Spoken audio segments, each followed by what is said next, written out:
بسم اللہ الرحمن الرحیم۔ اگلی رات کا واقعہ ہے خالد بن ولید رضی اللہ تعالیٰ عنہ آقا اور ایک بڑے بہادر مجاہد مذعور بن ادی شہر پناہ کے دروازے باب شرق سے کچھ دور کھڑے تھے۔ ان کے ہاتھوں میں رسے تھے، دیوار کے ساتھ لگے 100 مجاہدین کھڑے تھے۔ یہ سارے لشکر میں سے چنے ہوئے نڈر اور ذہین مجاہدین تھے۔ یونس ابن مرکز خالد بن ولید رضی اللہ تعالیٰ عنہ کے ساتھ تھا۔ اسی نے خالد بن ولید کو یہ جگہ بتائی تھی، وہ رسے کے ذریعے یہیں سے اترا تھا۔ خالد بن ولید اپنی زندگی کا بہت بڑا خطرہ مول لے رہے تھے۔ وہ سپہ سالار تھے، انہیں اوپر نہیں جانا چاہیے تھا۔ پکڑے جانے کا امکان تھا، مارے جانے کا خطرہ تھا، لیکن اس خطرے میں وہ کسی اور کو نہیں ڈالنا چاہتے تھے۔ انہیں اعتماد تھا کہ ان کے نہ ہونے سے مجاہدین میں بد دلی نہیں پھیلے گی اور ابو عبیدہ رضی اللہ تعالیٰ عنہ ان کی جگہ لے لیں گے۔ یہ فیصلہ پہلے ہی ہو چکا تھا کہ خالد بن ولید کی غیر حاضری میں سالار اعلیٰ ابو عبیدہ ہوں گے۔ خالد بن ولید رضی اللہ تعالیٰ عنہ نے اپنے ہاتھ سے کمند اوپر پھینکی۔ دیوار کی بلندی 13-14 گز تھی۔ کمند دیوار کے اوپر اٹک گئی۔ انہوں نے کچھ دیر انتظار کیا۔ دیوار پر کوئی حرکت نہ ہوئی، جس کا مطلب یہ تھا کہ اوپر کوئی نہیں تھا۔ اگر کوئی تھا بھی تو اسے پتہ نہیں چلا تھا کہ دیوار پر کمند پھینکی گئی ہے۔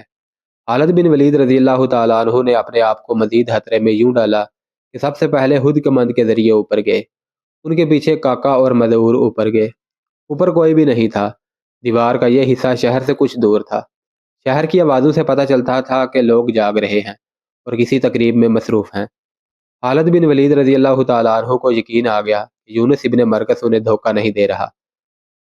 انہوں نے دیوار یعنی شہر کی فصیل کے ساتھ 2-3 رسے باندھ کر نیچے لٹکا دیے، جو وہ اسی مقصد کے لیے ساتھ لے گئے تھے۔ ان کے 100 مجاہدین میں سے 50 ان رسوں سے اوپر چلے گئے۔ یونس ابن مرکز بھی ان کے ساتھ تھا۔ وہ خالد بن ولید رضی اللہ تعالیٰ عنہ کا گائیڈ تھا۔ خالد بن ولید رضی اللہ تعالیٰ عنہ نے ان جانبازوں میں سے کچھ کو اس کام کے لیے دیوار پر بٹھا دیا کہ رومی فوج کے آدمی اگر اوپر آ جائیں تو انہیں ختم کر دیں، لیکن خاموشی سے، تاکہ شہر میں کسی کو کچھ پتہ نہ چلے۔ ہر کام خاموشی سے کرنا تھا۔ خالد بن ولید رضی اللہ تعالیٰ عنہ نے کاکا اور مذعور کو اپنے ساتھ رکھا اور 50 جانبازوں میں سے باقی کو اپنے ساتھ فصیل سے اتار کر لے گئے۔ یوں ہی وہ دیوار سے اترے، انہیں کسی کی باتیں سنائی دی۔ رومی سپاہی یونس ابن مرکز نے خالد بن ولید رضی اللہ تعالیٰ عنہ کے کان میں سرگوشی کی، میں ان کی زبان سمجھتا ہوں، انہیں ان کی زبان میں رعب سے کہو کہ جلدی چلو۔ خالد بن ولید رضی اللہ تعالیٰ عنہ نے یونس ابن مرکز سے کہا اور اپنے جماعتوں سے کہا، تلواریں نکال لو اور اتنی تیزی سے وار کرنے ہیں کہ رومیوں کو منہ سے کوئی آواز نکالنے کی مہلت نہ ملے۔ یونس ابن مرکز نے فوجی افسروں کی طرح بڑے رعب سے رومی سپاہیوں کو بلایا۔ ان کے آنے تک خالد بن ولید رضی اللہ تعالیٰ عنہ کے جانباز گھیرے کی ترتیب میں ہو گئے۔ رومی سپاہی کم و بیش 40 تھے۔ وہ دوڑے آئے۔ رات کا وقت تھا۔ چاند آدھی رات کے لگ بھگ افق سے اٹھتا تھا۔ جب رومی سپاہی آ رہے تھے اس وقت چاند شہر کی فصیل سے اوپر آ گیا تھا۔ رومی سپاہی خالد بن ولید رضی اللہ تعالیٰ عنہ کے جانبازوں کو اپنے آدمی سمجھے ہوں گے۔ وہ قریب آئے تو مسلمان جانباز ان پر ٹوٹ پڑے۔ ان میں سے 7-8 نے تلواریں نکالی اور مقابلے کی کوشش کی، لیکن مارے گئے، مگر خاموشی ٹوٹ گئی۔ 2-3 رومی سپاہیوں نے زخمی ہوتے ہی بڑی اونچی آوازوں میں شور بپا کیا کہ مسلمان قلعے میں داخل ہو گئے ہیں، اب دروازہ فوراً کھلنا چاہیے تھا۔ خالد بن ولید نے کہا، رومی فوج کو آنے میں زیادہ وقت نہیں لگے گا، میرے پیچھے آؤ۔ جہاں دروازہ تھا وہاں ڈیوڑی تھی۔ خالد بن ولید رضی اللہ تعالیٰ عنہ اپنے جانبازوں سے آگے تھے۔ وہ دوڑتے ہوئے دروازے والی ڈیوڑی میں گئے۔ وہاں صرف 2 رومی سپاہی تھے، جن کے ہاتھوں میں برچیاں تھیں۔ وہ شور سن چکے تھے، اس لیے مقابلے کے لیے تیار تھے، لیکن خالد بن ولید رضی اللہ تعالیٰ عنہ نے انہیں مقابلے کے لیے زیادہ مہلت نہ دی۔ ایک کو خالد بن ولید نے اور دوسرے کو کاکا نے مار ڈالا۔ دروازے کے اندر کی طرف بڑے وزنی تالے لگے ہوئے تھے اور بڑی زنجیریں باندھ کر دروازے کو مستحکم کیا ہوا تھا۔ بڑی مشکل سے تالے توڑے گئے اور زنجیریں بھی اتار لی گئی۔ خالد بن ولید رضی اللہ تعالیٰ عنہ دروازہ کھول کر باہر نکلے۔ ان کے 50 جانباز باہر کھڑے تھے۔ خالد بن ولید رضی اللہ تعالیٰ عنہ نے انہیں اندر بلایا اور کہا کہ وہ دروازے کے باہر پھیل کر مقابلے کے لیے تیار رہے، رومی فوج آ رہی ہے۔ اس کے ساتھ ہی اس دروازے کے سامنے جو دستے تھے انہیں خالد بن ولید رضی اللہ تعالیٰ عنہ تیاری کا حکم دے آئے تھے، اور یہ حکم بھی کہ دروازہ کھلتے ہی طوفان کی طرح دروازے میں داخل ہو جائیں۔ دروازہ کھلتے ہی یہ دستے طوفان کی طرح دروازے میں داخل ہونے لگے۔ چاند اب اور اوپر آ گیا تھا۔ اپنے پرائے کی پہچان میں سہولت پیدا ہو گئی تھی۔ ادھر سے رومی فوج کا ایک دستہ باب الشرق کی طرف آ رہا تھا۔ یہ مسلمانوں کی طوفانی لپیٹ میں آ گیا۔ ذرا سی دیر میں یہ دستہ لاشوں میں تبدیل ہو گیا۔ دمشق کی تمام تر رومی فوج فصیل کی طرف دوڑی، اور جن دستوں کو جن دروازوں کی ذمہ داری دی گئی تھی وہ تقسیم ہو کر ان دروازوں کے سامنے چلے گئے۔ سارے شہر میں بھگدڑ مچ چکی تھی۔ شہری پہلے ہی ڈرے ہوئے تھے، وہ بھاگ نہیں سکتے تھے۔ دروازے بند تھے، وہ اپنی قیمتی چیزیں ادھر ادھر چھپا رہے تھے۔ عورتوں کا یہ عالم تھا کہ چیختی چلاتی تھی، ہمارے آدمی بے غیرت ہیں۔ عورتوں کی چیخ نما آوازیں سنائی دینے لگی، ہمارے آدمی ہمیں مسلمانوں سے نہیں بچا سکتے، ہمارے آدمی بزدل ہیں، اپنی جانیں بچاتے پھر رہے ہیں۔ عورتوں کی اس طانہ زنی نے دمشق کے جوانوں کو گرما دیا، وہ تلواریں اور برچیاں لے کر نکل آئے۔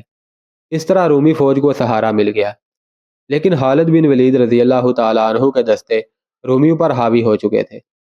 مسلمان محاصرے سے تنگ آئے ہوئے تھے، وہ دمشق کو فتح کرنے کے لیے قہر اور غضب سے لڑ رہے تھے۔ تقریباً تمام مورخوں نے لکھا ہے کہ خالد بن ولید رضی اللہ تعالیٰ عنہ نے ایسا دانستہ طور پر کیا تھا، یا ان کے پاس اتنا وقت نہیں تھا کہ انہوں نے دوسرے دروازوں پر جو سالار متعین کیے تھے انہیں نہ بتایا کہ آج رات وہ کیا کرنے والے ہیں۔ خالد بن ولید رضی اللہ تعالیٰ عنہ نے ابو عبیدہ تک کوئی اطلاع نہ دی کہ وہ بہت بڑا خطرہ مول لے رہے ہیں۔ کسی بھی تاریخ میں اس سوال کا جواب نہیں ملتا کہ خالد بن ولید رضی اللہ تعالیٰ عنہ نے ایسی غلطی کیوں کی تھی۔ ابو عبیدہ وہاں سے بہت دور تھے، انہوں نے شہر میں شور سنا تو کہنے لگے کہ رومیوں نے کسی دروازے سے باہر جا کر اس دروازے والے مسلمان دستوں پر حملہ کیا ہے۔ رومی ایسے حملے پہلے بھی کر چکے تھے۔ دوسرے دروازے والے مسلمان سالار بھی غلط فہمی میں رہے۔ خالد بن ولید رضی اللہ تعالیٰ عنہ شہر کے اندر اتنے الجھ گئے تھے کہ دوسرے سالاروں کو اندر نہ بلا سکے۔ انہوں نے شاید یہ بھی سوچا ہوگا کہ دوسرے سالار دروازوں کے باہر اپنے دستوں کو تیار رکھیں تاکہ رومی فوج کسی دروازے سے بھاگ نہ سکے۔ یہ بھی ذہن میں رکھیں کہ مسلمان دستے شہر کی فصیل اور دروازوں سے قریب نہیں تھے، وہ فصیل سے کم از کم ایک ایک میل دور تھے۔ قریب ہو کر وہ تیروں کی زد میں آتے تھے، اتنی دور سے وہ شہر کے اندر کا شور اچھی طرح سن نہیں سکتے تھے۔ توما کو جب اطلاع ملی کہ مسلمان شہر میں داخل ہو گئے ہیں تو اس نے اپنے مشیروں کو بلایا۔ کون کون سے دروازے سے مسلمان اندر آئے ہیں؟ توما نے پوچھا۔ صرف ایک دروازے سے، اسے کسی نے جواب دیا، شرقی دروازے سے، باقی سب دروازے بند ہیں۔ کیا کسی نے فصیل پر جا کر دیکھا ہے؟ توما نے پوچھا۔ کیا مسلمانوں کی باقی فوج بھی قریب آ گئی ہے؟ دیکھا ہے، اسے جواب ملا، ان کے باقی دستے جہاں پہلے تھے وہی ہیں۔ باب جابیہ کو دیکھا ہے؟ توما نے پوچھا۔ کیا ابو عبیدہ رضی اللہ تعالیٰ عنہ کے دستے بھی آگے نہیں آئے؟ نہیں، اسے بتایا گیا، وہ دستے بھی آگے نہیں آئے، یہ صرف ان کے سپہ سالار خالد ابن ولید کے دستے ہیں۔ توما کے مشیر اور سالار آ گئے۔ ہم شہر کو نہیں بچا سکیں گے، توما نے ان سے کہا۔ مجھے ابھی تک کسی نے نہیں بتایا کہ مسلمانوں نے دروازہ کس طرح کھول لیا ہے۔ انہیں اندر سے کوئی مدد نہیں مل سکتی تھی۔ کیا فائدہ یہ سوچنے کا کہ مسلمان شہر میں کس طرح داخل ہو گئے ہیں؟ ایک مشیر نے کہا، وہ اندر آ گئے ہیں، اب یہ سوچنا ہے کہ کیا کیا جائے، اسی منصوبے پر عمل کیا جائے جو ہم نے پہلے سوچا تھا۔ ایک اور مشیر نے کہا، ابو عبیدہ کو صلح کا پیغام بھیجیں۔ اس مسئلے پر کچھ تبادلہ خیال ہوتا رہا، آخر طے پایا کہ ابو عبیدہ رضی اللہ تعالیٰ عنہ کی طرف ایک ایلچی بھیجا جائے اور میں نے جو دستے محفوظ رکھے ہوئے ہیں انہیں ادھر بھیج دیا جائے جدھر مسلمان اندر آ گئے ہیں۔ توما نے حکم دیا، انہیں میرا پیغام دے دیا جائے کہ دمشق شہر کی نہیں بلکہ سلطنت روم کی آبرو اور آن ان کے ہاتھ میں ہے، وہ جانیں قربان کر دیں اور مسلمانوں کے سالار ابن ولید کو زندہ یا مردہ میرے پاس لے کر آئے۔ ہنری سمتھ، ابو سعید واقدی اور تبری نے لکھا ہے کہ توما ذہنی طور پر ہتھیار ڈال چکا تھا۔ وہ اپنے محفوظہ کے دستوں کو اس لیے شہر کی لڑائی میں جھونک رہا تھا کہ خالد بن ولید رضی اللہ تعالیٰ عنہ کو اپنے فریب کارانہ منصوبے کی کامیابی تک روکا جا سکے۔ اس کے یہودی اور عیسائی مشیر معمولی دماغوں کے آدمی نہیں تھے۔ رات گزرتی جا رہی تھی اور شہر کے اندر کی لڑائی بڑھتی جا رہی تھی، اب گلیوں میں لڑائی ہو رہی تھی۔ پلہ خالد بن ولید رضی اللہ تعالیٰ عنہ کے دستوں کا بھاری تھا۔ رومیوں کے محفوظہ کے دستوں نے خالد بن ولید رضی اللہ تعالیٰ عنہ کے لیے مشکل پیدا کر دی، لیکن خالد بن ولید ہمت ہارنے والے نہیں تھے۔ ان کے آگے بڑھنے کی رفتار کم ہو گئی تھی۔ ادھر ابو عبیدہ رضی اللہ تعالیٰ عنہ فجر کی نماز پڑھ چکے تو انہیں بتایا گیا کہ رومی سپہ سالار کے 2 ایلچی آئے ہیں۔ ابو عبیدہ نے انہیں بلا لیا، کیا تمہارے سالار کے ابھی ہوش ٹھکانے نہیں آئے؟ ابو عبیدہ نے ایلچیوں سے کہا، کہو تم کیوں آئے ہو؟ سپہ سالار توما کا پیغام لائے ہیں۔ ایک ایلچی نے کہا، جب تک ہتھیار نہیں ڈالو گے میں صلح کے لیے تیار نہیں ہو سکتا۔ ابو عبیدہ رضی اللہ تعالیٰ عنہ نے کہا، اے عرب کے رحم دل سالار۔ دوسرے ایلچی نے کہا، ہم لڑائی اور خون ریزی ختم کرنے آئے ہیں۔ سپہ سالار توما نے ہمیں پیغام دیا ہے کہ وہ ہتھیار ڈالنے پر رضامند ہے۔ ہم صرف یہی چاہتے ہیں کہ ہمیں شہر سے نکل جانے دیا جائے، شہر میں لوٹ مار نہ ہو، کسی کو قتل نہ کیا جائے، ہر شہری اور فوجی اپنے ساتھ اپنا جو مال و اموال لے جا سکتا ہے لے جانے کی اجازت دے دی جائے۔ ہم نہ حق خون بہانے نہیں آئے اے رومیوں۔ ابو عبیدہ نے کہا، خدا کی قسم میں اپنے ان ساتھیوں کا خون تمہیں نہیں معاف کر سکتا جو تم نے بہایا ہے۔ شہنشاہ ہرقل کے داماد سپہ سالار توما نے کہا ہے کہ ہم تاوان ادا کریں گے۔ ایک ایلچی نے کہا، اب اسے شاید جزیہ کہتے ہیں یا جو کچھ بھی کہتے ہیں، ہمارا شہنشاہ اللہ ہے۔ ابو عبیدہ نے کہا، تم نے ہرقل کو اسی طرح شہنشاہ کہا ہے جیسے وہ ہمارا بھی شہنشاہ ہو اور وہ ہمیں خیرات دے رہا ہو۔ ہرقل ہتھیار ڈال دے گا تو بھی ہم اسے شہنشاہ ہی کہیں گے۔ ایلچی نے کہا، ہم اس کے نوکر ہیں اور اس کا حکم بجا لاتے ہیں۔ کیا آپ ہم پر اور دمشق کی عورتوں اور بچوں پر رحم نہیں کریں گے اے سالار مدینہ؟ دوسرے ایلچی نے کہا، دمشق کے شہری تو لڑائی نہیں چاہتے، وہ تو بہت پہلے سے سپہ سالار توما کو کہہ رہے تھے کہ مدینہ والوں کے ساتھ صلح کر لو۔ اگر اسلام کے متعلق ہم نے جو سنا ہے وہ درست ہے تو آپ کو زیادہ نہیں سوچنا چاہیے۔ خدا کی قسم، ابو عبیدہ رضی اللہ تعالیٰ عنہ نے کہا، تم میرے سپہ سالار خالد بن ولید رضی اللہ تعالیٰ عنہ کے پاس جاتے تو وہ بھی وہی کہتا جو میں کہوں گا۔ ہمارے آگے جو جھک جاتا ہے، ہم سے جو صلح کی بھیک مانگتا ہے، اسے ہم بخش دیتے ہیں کہ اسلام کا حکم یہی ہے۔ اگر کوئی آخر دم تک لڑے اور ہم بزور شمشیر اس سے ہتھیار ڈلوائیں تو پھر ہم اسے رحم کے قابل نہیں سمجھتے۔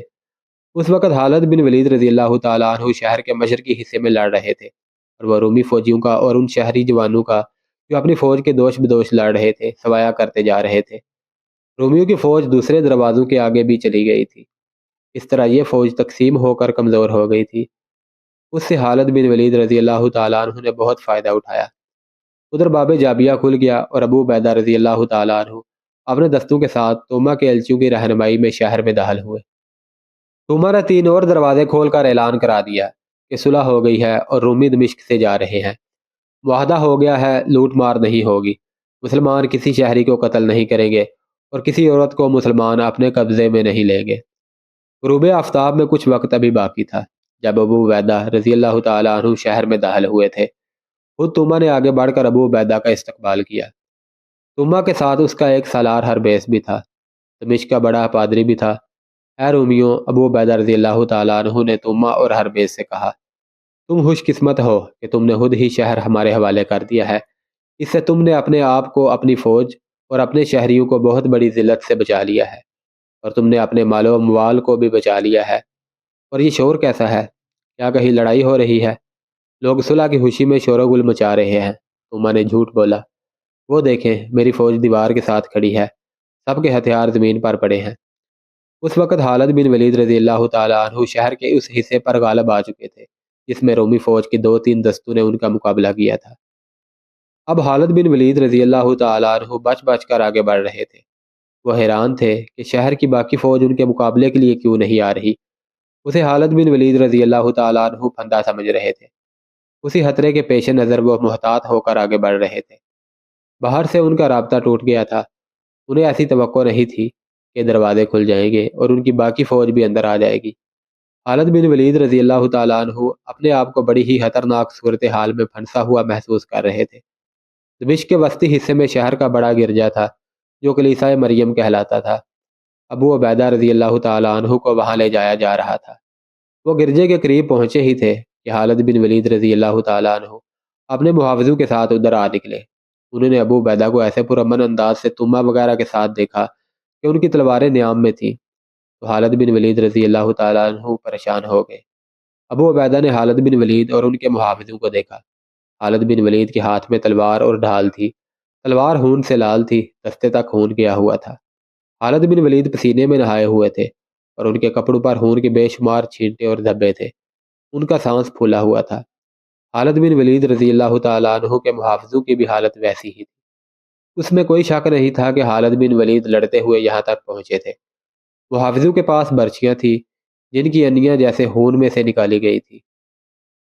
خالد بن ولید اور ابو عبیدہ رضی اللہ تعالیٰ عنہ ایک دوسرے کو حیرت زدگی کے عالم میں دیکھتے رہے۔ ابو سلیمان ابو عبیدہ رضی اللہ تعالیٰ عنہ نے آخر سکوت توڑا اور خالد بن ولید سے کہا، کیا تو اللہ کا شکر ادا نہیں کرے گا کہ اس کی ذات باری نے یہ شہر ہمیں عطا کر دیا ہے؟ اللہ نے صلح منظور کرنے کی سعادت مجھے عطا فرمائی ہے۔ ان لوگوں نے بغیر لڑے میرے آگے ہتھیار ڈال دیے ہیں، پھر تو کیوں خون ٹپکاتی تلوار اپنے ہاتھ میں لیے پھرتا ہے؟ میں نے انہیں شہر سے اپنے مال و اموال لے جانے کی اجازت دے دی ہے۔ ابو عبیدہ خالد بن ولید رضی اللہ تعالیٰ عنہ نے کہا، کون سی صلح کی بات کرتے ہو؟ کیا تو دیکھ نہیں رہا کہ میں نے لڑ کر یہ شہر حاصل کیا ہے؟ خدا کی قسم، رومیوں نے مجھے امن اور صلح کا پیغام دے کر اندر نہیں بلایا، میرے لیے انہوں نے دروازہ نہیں کھولا تھا۔ میں خود شہر میں داخل ہوا ہوں، میں نے خون بہایا ہے اور میرے آدمیوں کا خون بہایا گیا ہے۔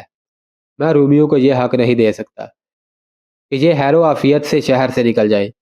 ان کے شہر کے خزانے اور جو کچھ بھی شہر میں ہے وہ ہمارا مال غنیمت ہے، اور میں نہیں سمجھ سکا کہ یہ صلح کس نے کی ہے اور کیوں کی ہے۔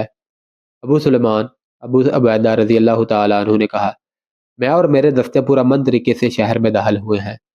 دیکھ، شہر کے دروازے کھل گئے ہیں۔ اگر تو میرے فیصلے کو رد کرنا چاہے تو کر دے، لیکن یہ سوچ کہ میں دشمن کے ہتھیار ڈالنے پر اسے بخشش کا وعدہ دے چکا ہوں۔ اگر یہ وعدہ پورا نہ ہوا تو رومی کہیں گے کہ مسلمان وعدوں کے کچے ہیں۔ اس کی زد اسلام پر بھی پڑے گی۔ خالد بن ولید رضی اللہ تعالیٰ عنہ کی حالت یہ تھی کہ غصے سے ان کے ہونٹ کانپ رہے تھے۔ وہ برداشت نہیں کر سکتے تھے کہ سالار اعلیٰ وہ ہوں اور صلح کے معاہدے کوئی اور کرتا پھرے۔ ابو عبیدہ بن جراح اپنی بات پر اس طرح اڑے ہوئے تھے کہ انہیں پرواہ ہی نہیں تھی کہ خالد بن ولید رضی اللہ تعالیٰ عنہ خلیفہ کی طرف سے سالار اعلیٰ مقرر کیے گئے ہیں۔ ثم اس کا نائب سالار، ہربیس، پادری اور مشیر وغیرہ الگ کھڑے تماشا دیکھ رہے تھے۔ انہیں اپنی چال کامیاب ہوتی نظر آ رہی تھی، بلکہ چال ضرورت سے زیادہ کامیاب ہو رہی تھی۔ وہ اس طرح کے مسلمانوں کا سپہ سالار اور اس کا قائم مقام سالار آپس میں لڑنے پر آ گئے تھے۔ ابو عبیدہ بن جراح رضی اللہ تعالیٰ عنہ کی جگہ کوئی اور سالار ہوتا تو خالد بن ولید اسے سالاری سے معزول کر کے سپاہی بنا دیتے یا اسے واپس مدینہ بھیج دیتے، لیکن وہ ابو عبیدہ تھے جنہیں رسول اکرم صلی اللہ علیہ وسلم نے امین الامت کا خطاب دیا تھا۔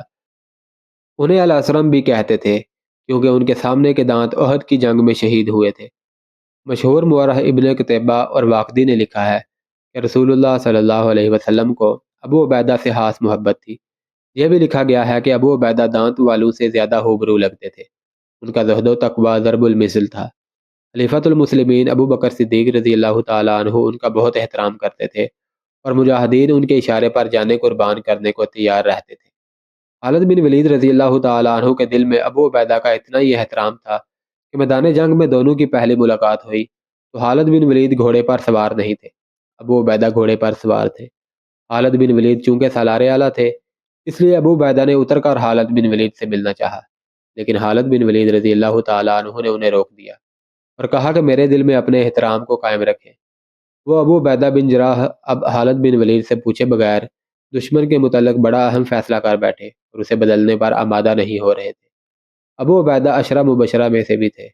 ابو عبیدہ کی تمام خوبیوں اور اسلامی معاشرے میں ان کی قدر و منزلت کو تسلیم کرتے ہوئے اس دور کے وقار نگار اور مورخ لکھتے ہیں کہ جنگی امور کی جو سوجھ بوجھ خالد بن ولید رضی اللہ تعالیٰ عنہ میں تھی وہ ابو عبیدہ میں نہیں تھی۔ وہ باریکیوں کو نہیں سمجھتے تھے، البتہ حرب و ضرب میں مہارت رکھتے تھے۔ میں تجھے امیر مانتا ہوں ابو سلیمان، ابو عبیدہ نے کہا، لیکن یہ سوچ کہ میں اپنے دستوں کے ساتھ پرامن طریقے سے شہر میں لایا گیا ہوں۔ ابن جراح خالد بن ولید رضی اللہ تعالیٰ عنہ نے کہا، آ تجھے دکھاؤں کہ میں شہر میں کس طرح داخل ہوا ہوں اور آج سے اب تک مجھے کیسی لڑائی لڑنی پڑی ہے۔